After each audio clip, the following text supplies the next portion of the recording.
Bien, entonces, sí, nuevamente respecto a la introducción. Y bueno, entonces ahora sí, ¿cuáles son los pasos para dibujar el LGR? Recordemos lo primero, el LGR fue inventado en una época donde no se tenían computadoras y entonces se tenía que dibujar completamente a mano o lo más cercano a mano que se pudiera. Hoy en día solamente se tiene que utilizar un solo comando para ya sea matemática o MATLAB y con eso es más que suficiente para dibujarlo. Se dibuja en segundos si es en una computadora y en el caso de tener que dibujarlo a mano, como es nuestro caso y lo van a tener que hacer ustedes, pues más o menos el tiempo por cada ejercicio, dependiendo de la dificultad, está entre 20 minutos a 40 minutos para que vayan practicando porque pues evidentemente su examen van a tener que resolver uno. Bien, entonces pues bueno, pasos para dibujar el lugar geométrico de las raíces. Lo primero es, yo tengo mi función de transferencia, esta función de transferencia es la que está en lazo abierto, es decir, todavía no tiene presencia del controlador. Entonces, es mi planta original, esto de aquí es mi planta, es la planta que no ha sido afectada y de hecho, comúnmente pues le puedo poner aquí en subíndice LC, en función enlazo abierto, perdón, enlazo abierto. Y entonces, reitero, no ha sido afectado por nada del controlador. Entonces, paso 1 es identificar o obtener los polos y ceros del sistema. Recordemos que los ceros es igualar el denominador igualar el numerador con 0, es decir, en este caso nuestro numerador es s más 5, igual con 0, y obtener sus ceros. En este caso solo tenemos un 0, que es s1 igual a menos 5. Puede haber casos donde tengamos números nada más, como hemos visto varios, como por ejemplo 8. Entonces, 8 y aquí lo que sea. Si tienen constantes, quiere decir que no tienen ceros en el sistema, ¿ok? Porque pues evidentemente pues la variable s no aparece y por tanto no hay nada que la haga 0. Es un 8 constante que nunca cruza por 0. Bien. Ya tenemos los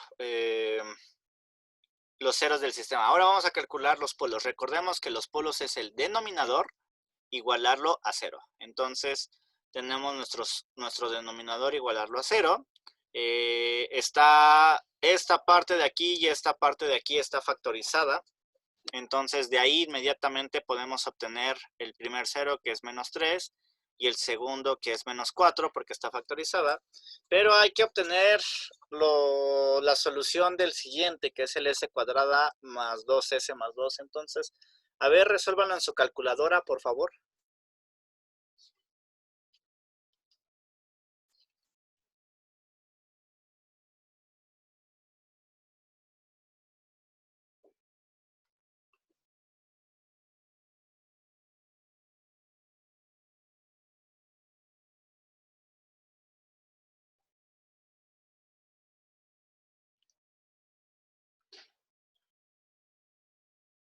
¿Listo? ¿Listo? Sí, profe, nada menos 1 más i y el otro es menos 1 menos i. Exactamente. Entonces, ¿qué es justamente estos que están acá? Bien, entonces con eso nosotros ya tenemos todos los polos del sistema, es decir, tenemos en menos 3 este par de complejo conjugado y el menos 4. Bien, entonces ya que identificamos los ceros y los polos, entonces la siguiente parte es graficarlos en el plano complejo. Entonces, en este caso, ustedes lo tienen, por ejemplo, el menos 3 y aquí está. El menos 3 es un punto porque como no tenemos parte imaginaria, pues solamente es sobre el eje real. Después tenemos los complejos conjugados, entonces tenemos menos 1 y 1, que es 1i o j, como lo quieran ver. Recuerden que el J se utiliza mucho para como nomenclatura de circuitos, el I se utiliza para matemáticas. A mí me gusta utilizar los dos indistintamente para utilizarlos en cualquier caso que se requiera. Entonces, tenemos el menos, aquí 1, y el otro, que es pues su complejo conjugado, y siempre que son complejos conjugados, pues están completamente simétricos. Respecto al eje de los reales, porque pues el imaginario aparece aquí y aquí como más menos 1. Entonces ya tenemos esos. Luego tenemos el menos 4 que aparece aquí. También hay que poner los ceros y entonces en este caso tenemos menos 5 que es esta bolita de aquí. Siempre hay que tratar de poner preferentemente identificados o diferenciados sus polos de sus ceros. Entonces, algo muy común que utiliza pues varias literaturas, muchas referencias y ya se estandarizó, es que se pone tache para los polos y circulito para los ceros. Entonces, aquí hay algo bastante importante que, bueno, no, lo voy a explicar en la siguiente parte. Entonces, ¿hasta aquí alguna duda respecto a cómo ponerlos en el plano complejo? No, profe. Ok. No, o sea que eso lo vamos a tener que hacer con todos los ejercicios. Claro. Ok. Y son alrededor de 8 pasos. O sea, y ese es el primero. Sí. Gracias, Ingrid. Sí, sí. Bien, entonces ya tenemos eso. Vamos con el siguiente paso. Ya lo graficaron. Y entonces, aquí les pongo una explicación y vamos a fijarnos exclusivamente en el eje real. Y entonces hay dos formas de verlo, que es una forma a través de saltos, que lo puse aquí, y creo que acá... sí, y aquí lo puse de otra manera. Si se dan cuenta, en ambos dos dice el 2, tanto ahí arriba como en este. Es el 2. ¿Por qué? Porque traté de explicarlos de dos maneras diferentes. El primero es esta. Dice, empezar a dibujar el lugar de las raíces en el plano complejo. ¿Cómo? Si a la derecha... Primero aquí me faltó ponerlos. Hay que... aquí está mal. Hay un error. Aquí es a la... bueno, depende cómo vean la orientación, pero si lo vemos nosotros desde frente sería a la izquierda. Ahí me equivoqué. Aquí lo corrigen en el apunte, es a la izquierda. Entonces, la primera, ¿cómo verlo? Nos situamos en algún punto muy lejano a la derecha del eje real. O sea, tenemos nuestro eje real así. Y nos situamos en un punto que esté ya fuera de nuestros polos y ceros. Entonces, lo siguiente es, si a la izquierda, si yo estoy parado aquí y a la izquierda hay polos y ceros impares, entonces va a haber lugar de las raíces. ¿Qué quiere decir esto? Que en algún punto, en alguna variación, va a haber polos, va a haber raíces que se muevan a través de alguna parte del eje real. Por ejemplo, vamos a ver este ejemplo de aquí. Yo me sitúo aquí. ¿Ok? Entonces dices, 1, 2, 3, no, se me hace que otra vez, ay rayos, lo siento. 1, 2, 3. Sí, ya, perdón. No es así. Ahí tuve un pequeño error. No, sí estaba correctamente.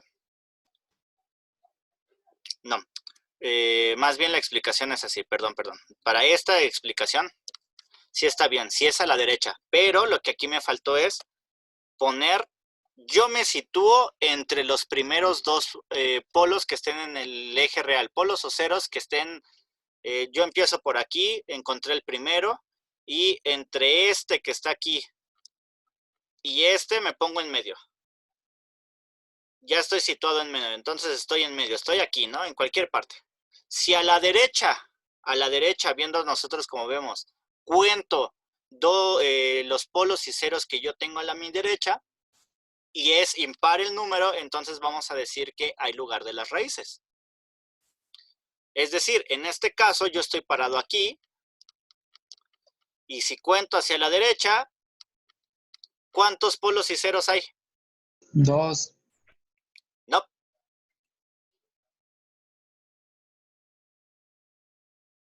Hay 3. Hay 3. Ok, es correcto. Entonces, consideración 1, les dije que solamente había que fijarse en el eje real. Entonces, solamente tienen que fijarse en los polos y ceros del eje real. Por lo tanto, los complejos conjugados no los toman en cuenta ahorita. Entonces, nuevamente la pregunta, ya habiéndoles comentado nuevamente eso, ¿cuántos polos y ceros hay a la derecha? 1. 1.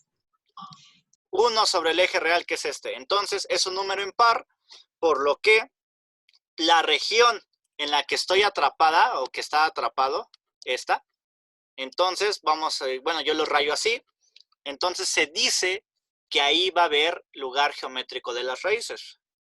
¿Qué quiere decir que va a ver ahí? De alguna manera quiere decir que ya sea estos de aquí o estos de aquí, por ejemplo, van a comenzar, cuando yo empiece a hacer mis variaciones de K, estos, el camino, en algún momento van a seguir esto como parte del camino. Entonces, ya sea que sean los que están en el eje real, o llega a pasar, por ejemplo, que estos se metan aquí, se metan, y entonces, una vez que están metidos, se empiezan uno para acá y otro para acá. Se puede dar eso también. O puede llegarse también a dar el caso extraño en el que uno se meta, por ejemplo, se pueden meter así también, por ejemplo. Entonces, bueno, el punto es que en algún momento voy a tener raíces sobre este pedazo. Sí, me di a entender cómo, a qué se refiere dibujar el lugar geométrico sobre ese eje.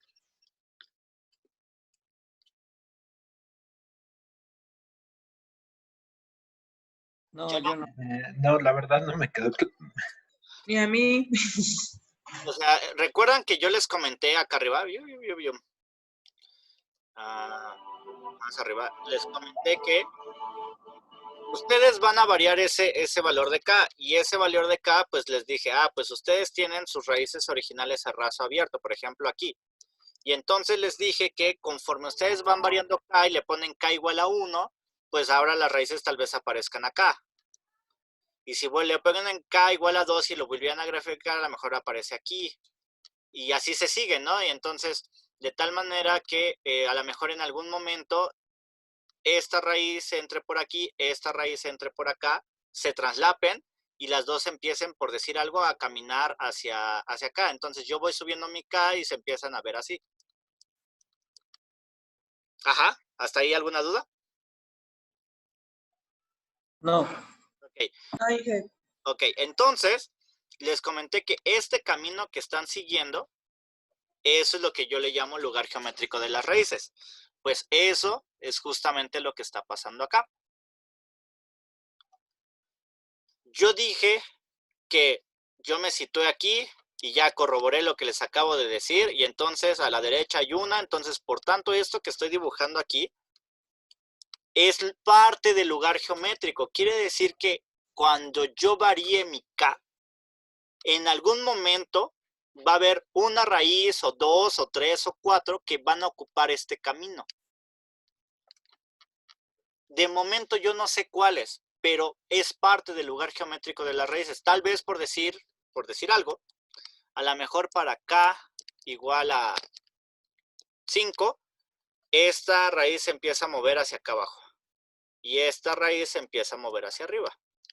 Para K igual a 6, a lo mejor esta raíz de arriba se pone en el eje y la raíz de abajo se pone en el eje también.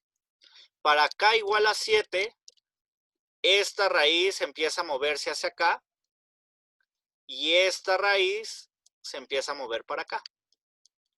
De tal manera que están sobre el eje real, es parte del lugar geométrico de las raíces, porque en ese lugar, en ese camino, por esa parte, se están moviendo las raíces. O en algún momento va a haber raíces que se van a estar moviendo por ahí, que van a pasar por ahí, van a dejar, digamos que una marca, un camino. ¿Sí? Sí, ahora sí ya entendí. ¿Sí todos? Sí. Sí. Ok.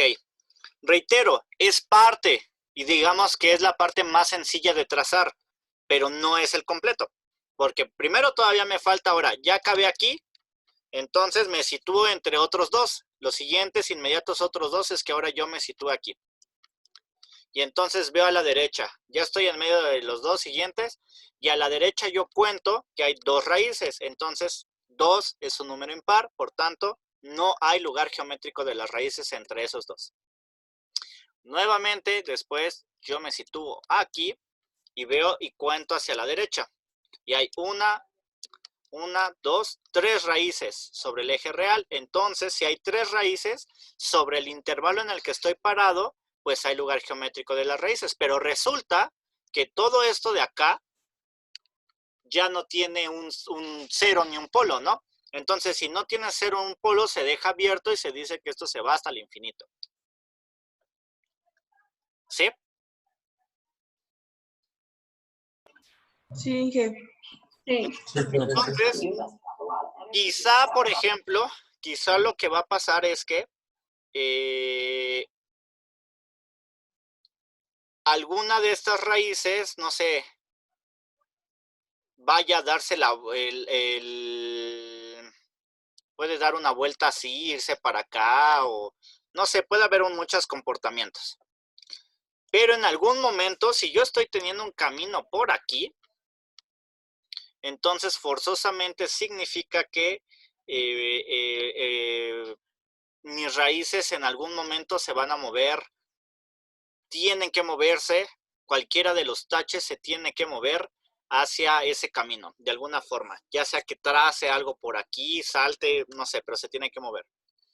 Entonces, por ejemplo, en este caso, es muy posible que hagan esto. Esta raíz se vaya para acá, esta raíz se vaya para acá, se queden ahí quietas y ya no se muevan. Una de estas salte aquí, la otra de estas salte acá, y una se vaya hacia el cero y otra se vaya para acá. Más o menos estoy seguro que ese va a ser el lugar geométrico de las raíces final. Pero bueno, eso es claro ya con mi experiencia, ¿no?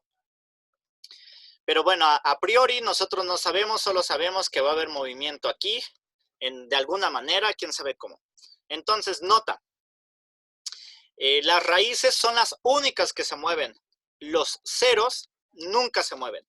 Solamente las raíces, o sea, los polos, perdón. Los polos son los que se mueven, es decir, los tachecitos son los únicos que se van a mover. Los polos siempre van a permanecer igualitos. Nunca van a variar como tal. Entonces, algo que deben de tener muy en consideración es que los ceros son atractivos de polos. ¿Qué quiere decir eso? Que conforme yo vaya variando mi K, uno de estos cuatro está siendo atraído por este de aquí. De tal manera que por eso yo me di cuenta que seguramente uno va a saltar hacia acá y se va a meter porque está siendo atraído hacia el cero. Y después, como sé que siempre se mueven de forma simétrica, los polos conjugados siempre se mueven de forma simétrica.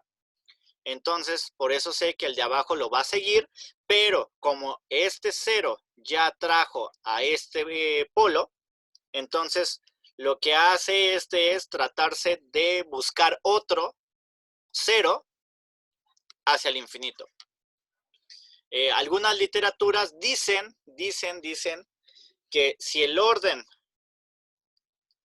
el orden de este sistema, por ejemplo, en el denominador es 2, 3, es 4, y aquí solamente tengo un 0, me faltarían 3 más para hacer que todos mis polos sean atraídos. Y entonces se dice que estos ceros se encuentran en el infinito. En el infinito. Entonces, con eso que les acabo de decir, pues uno va a ser atraído por este. Este va a ser atraído por alguno en el infinito por acá. Quizá, ¿no? Es algo que se me ocurre. No necesariamente tiene que pasar así.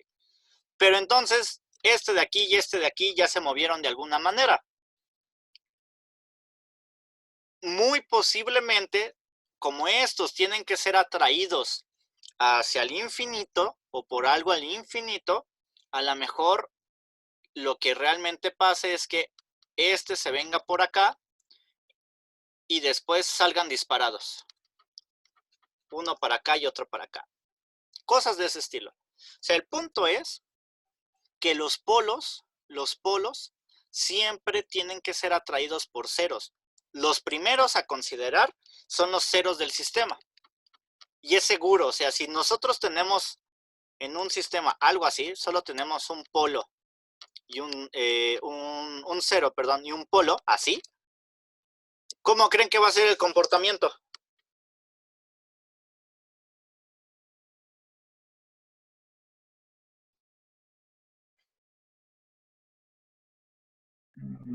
¿No va a tener variaciones? Lineal. De hecho, sí va a tener variaciones, pero ¿cómo? Solamente sobre aquí, ¿no? Porque como es atractivo el polo, va a hacer que es atractivo, perdón, el cero, va a hacer que este polo sea atraído, y la forma más fácil de atraerlos es por aquí, ¿no? Por el eje real. Sí. Entonces, por ejemplo, esta función de transferencia pertenece a un sistema de primer orden, S más 5 entre S más 7. Entonces vamos a darle números. Este de aquí sería menos 5 y este de aquí menos 7. Entonces cuando tenemos algo así seguro, este polo de aquí va a ser atraído por este 0. Y como están muy cerca, no va a haber mucha variación. A menos que tuviéramos un sistema más complejo y raro, quizá podría haber esa atracción de alguna manera diferente. Vamos a suponer que hay algún otro movimiento por parte de este polo hacia acá y después se regrese, pero al final de cuentas siempre va a ser atraído por los ceros. Entonces, en conclusión, los polos y ceros en el infinito, cuando evaluamos la frecuencia en el infinito, recuerden que no estamos en el tiempo, estamos en la frecuencia, porque estamos en Laplace. Cuando evaluamos en el infinito siempre deben de ir en pares, ya sea existentes, que son los ceros en el sistema, o complementarios, que son los ceros en el infinito. Entonces, por ejemplo, si tuvieran un sistema así, polo, 0, polo, 0, polo, 0, pues seguramente lo más seguro es que este sea atraído por este sea atraído por este y este sea atraído por este. ¿Están de acuerdo? Sí. O otro caso, si tuviéramos algo así, ahora con conjugados, que tuviéramos un 0 aquí, un 0 acá, y polos conjugados aquí, ¿cómo creen que va a ser el movimiento?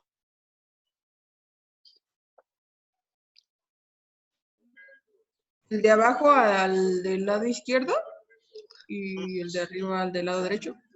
Ya sea, puede ser al revés, pero lo que va a pasar es que pues este va a comenzar a moverse hacia aquí arriba, va a llegar al eje real y después va a ser atraído por este. Y de manera similar, este va a empezar a ser atraído y va a llegar al eje real y va a ser esto. Entonces, mi lugar de las raíces quedaría así, nada más. Esto que estoy pintando. Sería todo el lugar de las raíces. O por ejemplo, otro sistema. El mismo, pero vamos a quitarle un 0. Entonces igual tengo conjugado. Entonces 1 va a ser atraído por este, cualquiera. y una vez que llega aquí ya no se va a mover. Una vez que lleguen a los ceros ya no se mueven los polos, aunque yo siga variando mi K. Si yo en K, por ejemplo, vamos a suponer que esto se produce en K igual a 10, por decir algo, y ya llegué, ya llegó al 0, aunque yo lo varíe a 100, ya no se va a mover de aquí. O sea, el 0 y el polo van a estar traslapados. Entonces, si uno se va a ver atraído por este polo, que sí existe, entonces de acá va a buscar atracción de un 0, pero ¿en dónde? En el infinito. Entonces, lo más seguro es que, como va a buscar atracción en el infinito, lo que va a hacer es irse para acá, y como a la izquierda ya le ganaron, pues lo más seguro es que se venga para acá y busque atracción en alguna parte de por acá. En la parte, cuando esto está en infinito, aquí hay un 0 en el infinito, o se dice o se completa la información de que existen esos polos en el infinito, esos ceros, perdón, en el infinito, aunque no se vean en el sistema. Entonces sí queda un poquito más claro esto de la atracción polo cero. Sí, jefe. Entonces, Sí. esto nos ayuda justamente a ir o tratar de ver o tratar de dibujar un poquito mejor nuestro lugar de las raíces. Lugar geométrico de las raíces. Entonces, pues, la otra explicación que les pongo aquí arriba es, ahora sí, yo me sitúo hasta la derecha. Vamos a suponer esto de aquí, yo me sitúo en algún punto muy a la derecha del eje. Llego y empiezo a recorrerlo, y cuando llego a un polo, un 0, si doy un salto, entonces va a haber lugar geométrico de las raíces de donde estoy, o sea, de donde empezó mi salto. Lo voy a hacer un poquito más. Yo empecé aquí, mi salto, y entonces un salto equivale a que voy a empezar a dibujar mi lugar geométrico de las raíces. Empiezo a dibujar, y cuando me encuentro con otro polo y 0, vuelvo a saltar, y si ya di un segundo salto, dejo de dibujar mi lugar geométrico de las raíces. Sigo por aquí, sigo hacia la izquierda, vuelvo a saltar, y si di un tercer salto, entonces empiezo otra vez a volver a dibujar mi lugar geométrico de las raíces. En este caso, para este ejemplo, ya no me encontré con nadie más, nadie real, ningún polo cero que exista en nuestra función. Entonces, por tanto, mi lugar geométrico de las raíces solo sería entre de aquí, que aquí fue donde hubo, y acá. Todo el eje, todo desde donde empieza 0 hasta la izquierda, hasta el infinito, va a haber lugar geométrico de las raíces. Entonces, por ejemplo, si hay lugar geométrico aquí y hay lugar geométrico acá, y como el polo o el polo se ve atraído por el 0, entonces seguramente lo que van a hacer es se va a ir para acá, se va a ir para acá, y en algún punto van a salirse simétricamente, van a entrar en alguna posición por acá, y uno va a ser atraído y el otro va a buscarse un 0 en el infinito. Entonces, pues, no es la única forma de que se puede hacer. Puede haber otras formas, no necesariamente tiene que ser así exactamente curvo. Salen diferentes, digamos, figuras. Las más comunes son elipses o circunferencias. Pero, pues bueno, el punto es que yo sé que si hay entre estos dos, no se van a quedar quietos. O sea, una vez que lleguen aquí al centro, no se van a quedar quietos porque no han sido atraídos o no han llegado, no se han emparejado con un 0. Entonces, seguramente, pues van a salirse. Y entonces empiezan su búsqueda, y pues hay una atracción aquí que hace que uno se vaya para acá. Y como el otro lo tiene que seguir a fuerza simétricamente, va a llegar aquí, pero como ya le ganaron el emparejamiento, pues se va a ir a buscarlo en el infinito. ¿Sí? Sí. Bien. Sí, jefe. Entonces, pues esa es la forma de dibujar la primera parte sobre el lugar geométrico, del lugar geométrico de las raíces. Entonces, por ejemplo, si retomamos este ejemplo, pues teníamos -3, -4 y -5, que son los que estaban en el eje. Y entonces ahí están, es el -3, el -4, que esos serán polos, y el -5, que será un 0. Y entonces, pues haciendo lo mismo, si yo me sitúo primero entre la primera pareja, inmediata, de derecha a izquierda la primera pareja, entonces si cuento a la derecha, hay un 1, solamente hay un polo, entonces hay lugar geométrico entre ambos dos. Después yo me muevo a la siguiente pareja, que son estos dos de aquí, cuento a la derecha y entonces hay 2, por tanto, aquí donde estoy parado, entre ellos dos, no hay lugar geométrico de las raíces. Y si yo me paro aquí, entonces cuento hacia la derecha y hay 3 raíces, 3 raíces conformadas por 2 polos y un 0. Entonces, como es impar, entonces hay lugar geométrico de las raíces entre todo ese intervalo. Como ya a la izquierda ya no hay nadie, pues entonces se extiende hasta el infinito. De igual manera, por ejemplo, este ejemplo, que está conformado por este denominador. Si se dan cuenta, pues los ceros es igualar esto a 0 y pues nos da -4 como 0. Y después si igualamos esto a 0, pues nos da la solución S1 igual a 0, por esto que tenemos aquí solito. Luego S2 igual a -3, que es respecto de este, y esta que ya la habíamos sacado similarmente, que es el -1 más -i, que es respecto de estas. Si nosotros las graficamos en el plano complejo, pues primero el S1 igual a 0 es este de aquí. Luego el S2 igual a -3 es este de acá.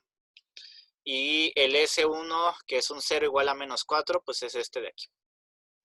Entonces, igualmente, yo sea que lo quieran hacer por saltitos, si yo vengo desde acá, no estoy dibujando lugar geométrico, salto una vez, y si salté un número impar, empiezo a dibujar desde donde salté.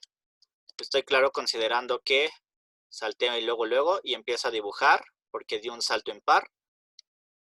Vuelvo a saltar, y ahora fue un salto par, entonces no dibujo. Vuelvo a saltar y eso fue un salto impar, entonces vuelvo a dibujar. Como no vuelvo a saltar, pues entonces pues el lugar geométrico de las raíces queda pues todo esto y esto de aquí. Entonces son las dos formas que les pongo para dibujar, que se me ocurrieron para tratar de facilitarlo y demás. Entonces reitero y regresando a este ejemplo, solo tengo un 0, un solo 0. Ya sé. Como todos deben de quedar emparejados, seguramente lo que va a pasar es que este de aquí va a venir para acá, este de aquí va a venir para acá. Como solamente hay un 0 para emparejar, este se va a venir atraído. Este lo va a, tal vez lo siga, puede ser que lo siga. Y entonces uno de acá se va a emparejar bien, el otro va a buscar en el infinito. Y como los complejos conjugados quedaron a la deriva, seguramente van a tratar de buscarlos así, en otros infinitos. Entonces, esa puede ser otra posibilidad que haya. Digo, se me ocurre, pues esa puede ser una.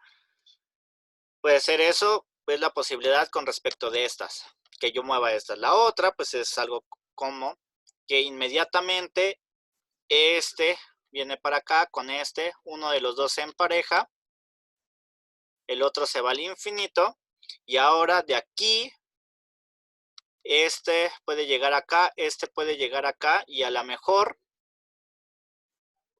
uno sale disparado para acá y el otro sale disparado por acá. Seguramente ese va a ser el que va a pasar. Entonces, pues bueno, al final la parte importante es cómo se dibuja, y aparte de cómo se dibuja es que por qué se van al infinito nuestros polos, es porque buscan emparejarse con un polo que haya. Con un 0, perdón. Buscan emparejarse Los polos buscan emparejarse con un 0. Como los ceros no se mueven, son estáticos, los que se deben de mover son los polos, es decir, estos coeficientes del denominador son los que deben de estar moviéndose. Y entonces, como son los que se mueven a partir de la variación de k, pues por eso cambia el comportamiento del sistema. Uf. Entonces, hasta aquí, ¿alguna duda? No. ¿Seguros?